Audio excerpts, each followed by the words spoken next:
Catherine McCauley was a remarkable individual. She was a woman dedicated to her faith who saw a need to serve women and children. Well, Catherine McCauley, as you probably know, was the founder of the Sisters of Mercy in Dublin, Ireland, in the 1830s. She was born into a pretty wealthy family. When she grew up, she was very attached to her father. When he died, she was only 5 years old. Some years later, her mother died, and she and her two siblings were left as orphans.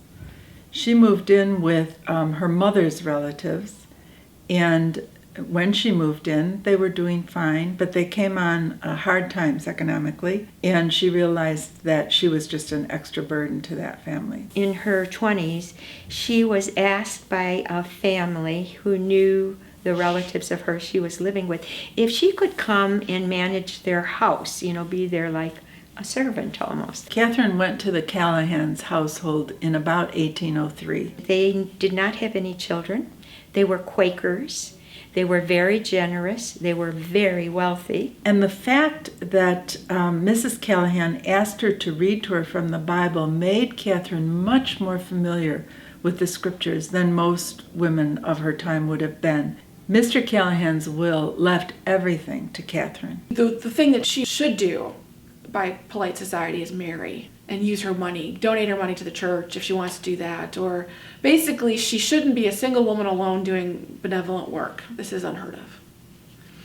But she's starting to do that, and there are women living with her at Bagot Street. She began immediately, when she inherited the money, to build a house in a very plush neighborhood. Now, you can imagine how that was, bringing the poor into a rich neighborhood. And she decided to build what today would be called a settlement house or a neighborhood center, building in the fashionable district of Dublin, Ireland, where she could have classrooms to teach children. She could provide safe housing for young girls who were coming into the city looking for work, and it could be a center from which she and other volunteers would go out to visit the sick in their homes, because hospitals were fairly unknown at that time. She's seeing there are people who need education. She sees that there are people who need shelter, who need food, clothing, what have you. And she and her sisters are trying to be with those people. Everywhere that the Sisters of Mercy went, when they went to a new town, let's say, to start a new convent, what we call a new foundation, they immediately would provide housing for women if there were some in the area who needed it, or perhaps for orphans. In some cases it was more that need that was there.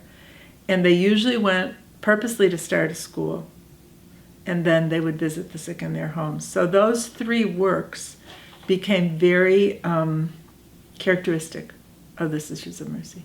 We became one of the first congregations that were known as sisters who could go out among the people, and we got the term walking. They were not supposed to be out and about on the streets visiting the sick or discovering that there were women who needed a safe place to stay. So there was a lot of criticism that they couldn't really be authentic sisters because they were doing things that sisters never did. So there was that obstacle. There was the obstacle of poverty, money problems. I mean, we start out by talking about Catherine using her inheritance to start the House of Mercy, to build it and to carry on its works. But we all know money only goes so far, and the needs kept on coming. But then there was also sickness and death. They were going into the prisons, they were going into hospitals, so they were catching most of the cholera and diphtheria and whatever they were, the different diseases that were rampant in that society. Catherine herself died of tuberculosis, and she also said that all that illness and death somehow did not keep people from wanting to join the community. Didn't seem to scare them away. So she took that as a sign that God was blessing their work despite all the struggles.